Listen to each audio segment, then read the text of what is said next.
Welcome to the Learning Pines YouTube. We hope this video helps. You start by confirming you have legal permission to use the audio. That matters more than technical tricks.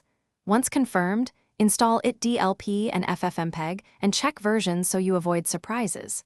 Now choose your output, MP3 or M4A for compressed use, WAV for lossless. Set sample rate to 44. 1 kHz and bitrate between 128 and 320 kbps. Next, create a working folder and copy the YouTube URL there. You're ready to download and extract the track. You now extract and convert. Run itDLP with X in audio format to pull audio directly. Audio quality 0 keeps best VBR.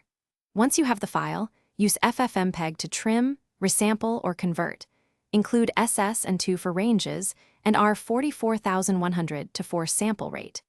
If you need cleaner audio, apply FFmpeg filters or import into your DAW for noise reduction and equalization. Make sure to keep a lossless master copy for future edits and label files clearly. You finish by tagging and exporting.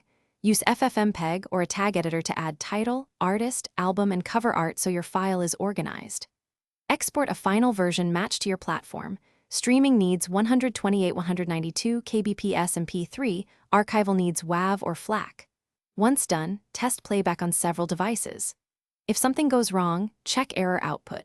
Missing audio usually means format mismatch or DRM. Try downloading with cookies or a different format, and reconvert with FFmpeg to recover usable audio. Thanks for watching. Consider subscribing if we helped you.